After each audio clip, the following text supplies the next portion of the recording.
Hello বন্ধুরা, আজকে আমি তোমাদের সঙ্গে আলোচনা করব ক্লাস সেভেনের ইংলিশের মডেল অ্যাক্টিভিটি টাস্ক অক্টোবর 2021-এর পার্ট 7। বন্ধুরা, যদি তোমরা আমার আগের ক্লাস সেভেনের পার্ট 1 থেকে পার্ট 7-এর কোনো মডেল অ্যাক্টিভিটি টাস্কের ভিডিও এখনও পর্যন্ত না দেখে থাকো, তাহলে ডেসক্রিপশন বক্সে গিয়ে দেখে নাও, ওখানে লিঙ্ক দেওয়া আছে। চলো ভিডিওটা শুরু করা যাক।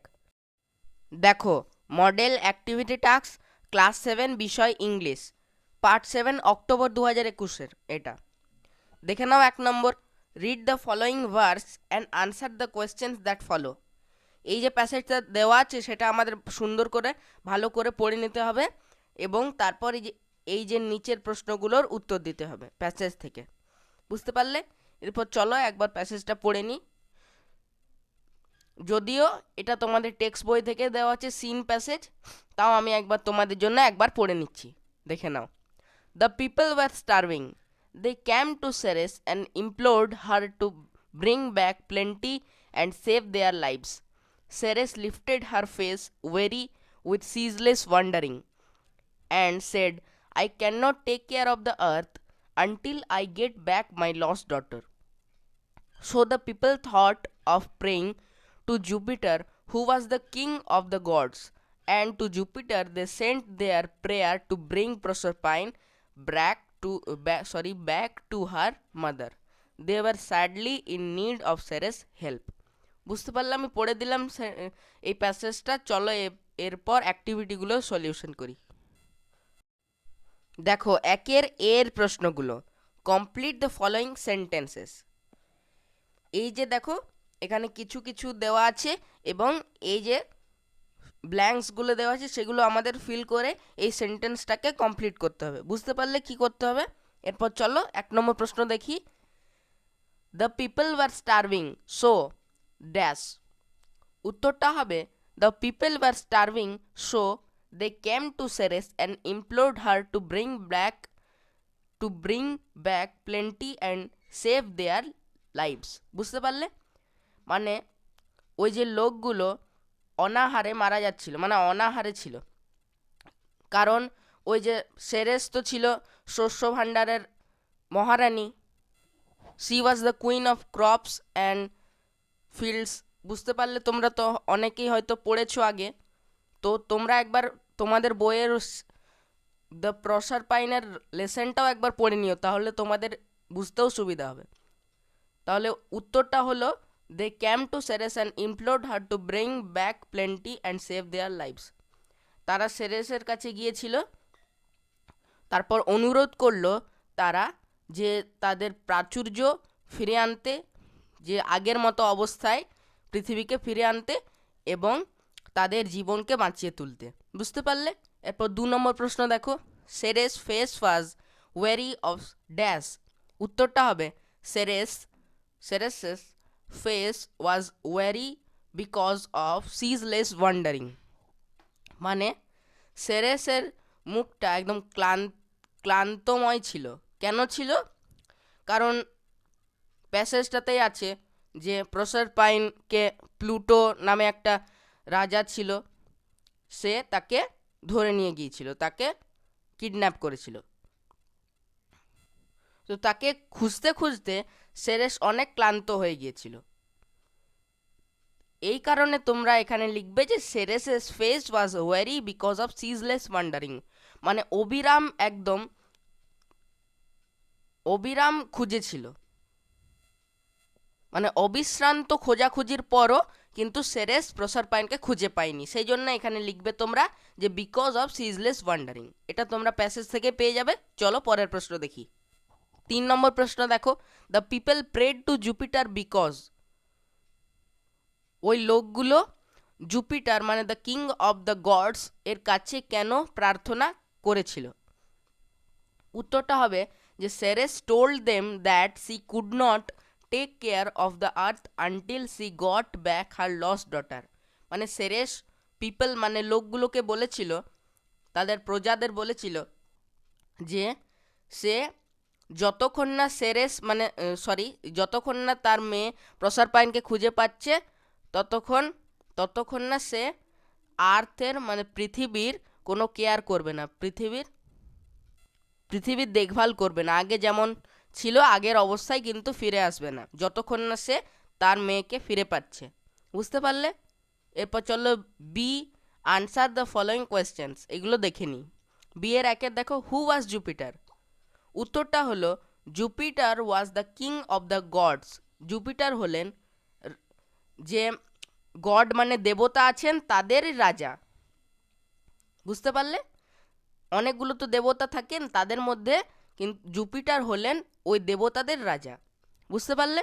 বিয়ের দুই দেখে নাও, what the people implore Ceres. লোকগুলো সেরেসের কাছে কি প্রার্থনা জানিয়েছিল, কি অনুরোধ করেছিল? উত্তরটা দেখো, the people implored Ceres to bring back plenty and save their lives.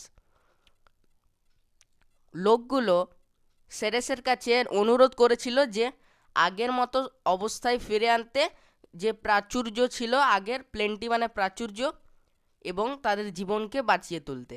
বুঝতে পারলে? বিয়ের 3 নম্বর প্রশ্ন দেখো, what did Ceres tell the people? উত্তরটা হবে, Ceres told the people that she could not take care of the earth until she got back her lost daughter. Ceres ওই লোকগুলোকে বলেছিল যে যতক্ষণ না সে তার লস্ট ডটার মানে হারিয়ে যাওয়া কন্যাকে খুঁজে পাচ্ছে ততক্ষণ সে পৃথিবীর কোনো দেখাশোনা করবে না। এটা সে ওই লোকগুলোকে বলেছিল। এরপর চলো দুয়ের ডু অ্যাজ ডিরেক্টেড দেখি। ডু অ্যাজ ডিরেক্টেড বা ডাইরেক্টেড। 1 নম্বর দেখো, don't eat the rotten apples, মানে পচা আপেলগুলো খেও না। Identify the participle adjective. Participle adjective হলো এক ধরনের অ্যাডজেক্টিভ যেটা নাউনের আগে বসে নাউনটাকে ডিসক্রাইব করে, মানে নাউনের দোষ গুণ অবস্থাকে বোঝায়, মানে অ্যাডজেক্টিভের পার্টিসিপেল ফর্মটা। তাহলে উত্তরটা দেখে নাও, don't eat the rotten apple. অ্যাপেলটা হলো নাউন, তার আগে বসবে তাহলে রটেন। রটেন মানে পচা আপেল। আপেলটা কেমন সেটা এই ওয়ার্ডটা দিয়ে বোঝা যাচ্ছে। তাহলে বুঝতে পারলে কোনটা হলো উত্তর? উত্তর হবে রটেন। তোমরা এই প্রথমে প্রশ্নটা লিখে তারপর আনসার রটেন লিখে নেবে। বুঝতে পারলে? দুয়ের প্রশ্ন দেখো, I am sorry I dash help you, filling the blanks with the negative form of modal. Modal মানে জানো তোমরা, Kant, can not, can, most, most, মাইট, মে, ওগুলো হলো মোডাল। এছাড়া উইল, শ্যাল, শুড, উড এগুলোও মোডাল। তাহলে এখানে সঠিক উত্তরটা হবে আই কান্ট বা can not. I am sorry I can not help you বা আই কান্ট হেল্প ইউ। ক্যানটা হলো মোডাল এবং মোডাল এই ক্যানের নেগেটিভ ফর্ম হলো ক্যান্ট বা ক্যান নট। ক্যান থেকে ক্যান নট হয় নেগেটিভ ফর্মে। বুঝতে পারলে? উত্তর তোমরা এইভাবে লিখে নেবে যে ক্যান নট অথবা কান্ট, দুটোই সমান, সেই জন্য আমি দুটোই লিখে দিয়েছি, তোমরা যে কোনো একটা লিখলেই হবে।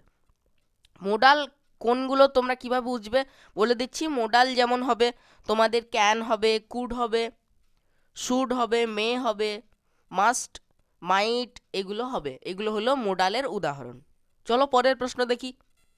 3 নম্বর প্রশ্নে বলেছে his application was dash, replace the underline word with antonym.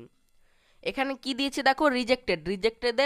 রিজেক্টেডের তলায় দাগ দেওয়া আছে, তার মানে এর আমাদের অ্যান্টোনিমটা লিখতে হবে নিচে। উত্তরটা হবে হিজ অ্যাপ্লিকেশন ওয়াজ অ্যাকসেপ্টেড। রিজেক্টেড মানে বাতিল হয়ে যাওয়া এবং অ্যাকসেপ্টেড মানে গ্রহণ হয়ে যাওয়া, গ্রহণিত। বুঝতে পারলে? তাহলে রিজেক্টেড থেকে হবে অ্যাকসেপ্টেড, উত্তরটা হবে হিজ অ্যাপ্লিকেশন ওয়াজ অ্যাকসেপ্টেড। বুঝতে পারলে? 4 প্রশ্ন দেখো, বুমরা বোলস ড্যাশ ব্র্যাকেটে fast then Anderson, use the correct degree of adjective. তোমরা এখানে বুঝতেই পারছো যে দেন দেওয়া আছে, তার মানে তুলনা বোঝাচ্ছে, তার মানে আমাদের এই যে অ্যাডজেক্টিভের কম্পারেটিভ ফর্মটা লিখতে হবে। কি ছিল অ্যাডজেক্টিভটা? কি ছিল? ফাস্ট। ফাস্ট থেকে হবে কম্পারেটিভ ফর্মে ফাস্টার। বুমরা বোলস ফাস্টার দেন অ্যান্ডারসন।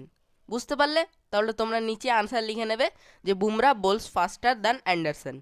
3 প্রশ্ন দেখো, right a paragraph in about 70 words on the on the subject you like most using the following hints. তোমাদের এখানে একটা 70 মোটামুটিভাবে 70টি ওয়ার্ডের মধ্যে একটা প্যারাগ্রাফ লিখতে হবে, the subject you like most, মানে যে সাবজেক্টটা তোমার সব থেকে বেশি ভালো লাগে, তার মানে ইওর ফেভারিট সাবজেক্ট, এটাও তোমরা লিখতে পারো। আমি এখানে হেডিং দিয়েছি the subject I like most. কী কী হিন্ট দেওয়া আছে তোমাদের একবার দেখিয়ে দিচ্ছি। দেখো এখানে 3 number, write a paragraph in about 70 words on the subject you like most using the following hints. হিন্টসগুলো হলো, প্রথমে লিখবে তোমাদের ফেভারিট সাবজেক্ট, রিজন দেবে যে কেন তোমাদের এই সাবজেক্টটা ভালো লাগে, তারপর time you give in reading the subject, তোমরা দিনে কতক্ষণ এই সাবজেক্টটার প্রতি সময় দাও, type of book you consult, তুমি কি কি বই পড়ো বা পড়তে বলছো আমাদের, কি কি বই পড়ার পরামর্শ দিচ্ছ, তারপর persons who help to create interest, তোমার যে সাবজেক্টটা ভালো লাগে এই ভালো লাগাটা পিছনে কারা আছেন, মানে কারা তোমাদের এই সাবজেক্টটার প্রতি ভালোবাসাটা জাগিয়ে তুলেছেন, এটা তোমাদের লিখতে হবে। চলো তাহলে খাতায় উত্তরটা দেখে নিই। তোমরা এখানে হেডিং দেবে the subject I like most, যে সাবজেক্টটা আমার সব থেকে বেশি ভালো লাগে। তো আমি এখানে ম্যাথ সম্পর্কে লিখেছি, তোমাদের যে সাবজেক্টটা সব থেকে বেশি ভালো লাগে তোমরা সেই সাবজেক্ট নিয়ে লিখবে, বুঝতে পারলে। আমি ম্যাথ নিয়ে লিখেছি। যে যে যে যে ছেলেরা বা যে বন্ধুরা আমার ভিডিওটা দেখছো তাদের যদি ফেভারিট সাবজেক্ট ম্যাথ হয় তাহলে তোমাদের এই প্যারাগ্রাফটা সুবিধা হবে দেখতে। কিন্তু যাদের ফেভারিট সাবজেক্ট ম্যাথ নয়, অন্য কিছু হতে পারে, ইংলিশ হতে পারে, পরিবেশ হতে পারে, ইতিহাস ভূগোল, যে কোনো কিছু হতে পারে, তারা কিন্তু নিজের থেকে লিখবে। এটা কিন্তু লিখলে হবে না, কারণ আমি তো ম্যাথ সম্পর্কে লিখেছি। তাহলে চলো দেখে নিই উত্তরটা। among all the subjects my favorite subject is mathematics, যতগুলো সাবজেক্ট আছে তার মধ্যে সব থেকে আমার পছন্দ ম্যাথামেটিক্স, আমার ম্যাথামেটিক্স অনেক ভালো লাগে, বুঝতে পারলে।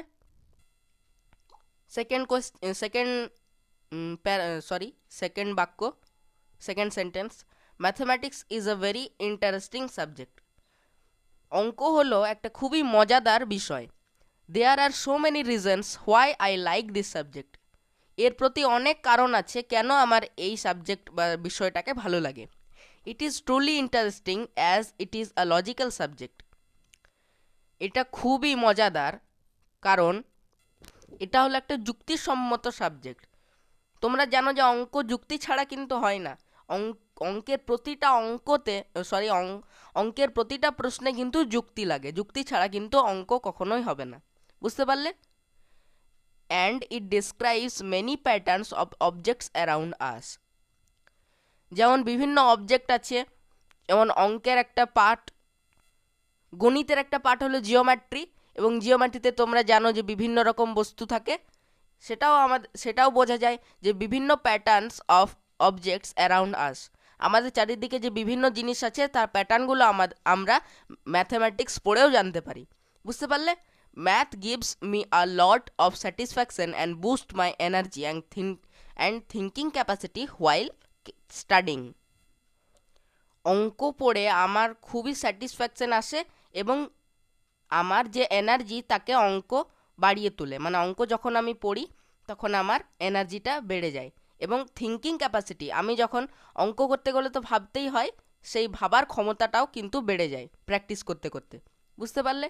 The best part of this subject is that I don't need to memorise a lot of information, অঙ্কের একটা বিষয় আছে, সেটা হলো অঙ্কের দেখবে অনেক কিছু জিনিস আছে সেটা কিন্তু আমাদের মুখস্থ করতে হয় না, মুখস্থ বা মেমোরাইজ, যেটা আমাদের মনে রাখতে হয় না।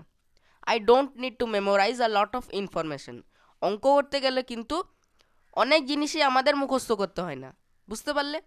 I study maths for 2 hours every day, আমি প্রতিদিন 2 ঘন্টা ধরে অঙ্ক প্র্যাকটিস করি। I consult a book named Ganit Parichay to solve my problems of mathematics, প্রশ্নের মধ্যে একটা হিন্ট দেওয়া ছিল যে তুমি কি কি বই কনসাল্ট করো বা সাজেস্ট করো বা পরামর্শ দাও কি কি বই পড়ার জন্য। তো আমি এখানে লিখেছি যে I consult a book named Ganit Parichay to solve my problems, বুঝতে পারলে। আমি গণিত পরিচয় বলে একটা বই আছে সেটা আমি পড়তে তোমাদের বলছি, আমি পড়ার তোমাদের পরামর্শ দিচ্ছি, যাতে তোমরা বিভিন্ন অঙ্কের যে প্রশ্ন আছে সেটা তোমরা ভালো করে বুঝতে পারবে, এবং সেই বইয়ে অনেক উদাহরণ দেওয়া আছে। আমি সেটাই লিখেছি, আরেকবার বলে দিচ্ছি। I consult a book named Ganit Parichay to solve my problems of mathematics as it has many examples to solve the problem. এখানে এই বইটায় কিন্তু অনেক উদাহরণ দেওয়া থাকে, সেই জন্য আমার এই বইটা ভালো লাগে এবং এইটা আমি তোমাদের সাজেস্ট করছি। বুঝতে পারলে? My math teachers of my school helped me to create interest in this subject. My father also played an important role to grow interest in this subject. আমাদের স্কুলের যে অঙ্কের শিক্ষকরা আছেন তারা এই সাবজেক্টের প্রতি ইন্টারেস্টটা ক্রিয়েট করেছেন আমার, মানে এই সাবজেক্টটা যে কত ভালো, এই সাবজেক্টটা যে কত মজার সেটা আমাকে বুঝিয়েছেন। তার মানে তোমরা বলতে পারো যে এই সাবজেক্টটার প্রতি যে ভালোবাসাটা সেটা আমাদের স্কুলের অঙ্কের শিক্ষকরা জাগিয়ে তুলেছেন আমার প্রতি। এবং my father also played an important role to grow interest on this subject. আমার বাবারও একটা গুরুত্বপূর্ণ ভূমিকা আছে এই সাবজেক্টের প্রতি, মানে অঙ্কের প্রতি আমার যে ভালোবাসাটা সেটা জাগিয়ে তুলতে। বন্ধুরা, আমি এই যে ইংলিশের মডেল অ্যাক্টিভিটি টাস্কের সমস্ত উত্তর আলোচনা করে দিয়েছি ভালো করে।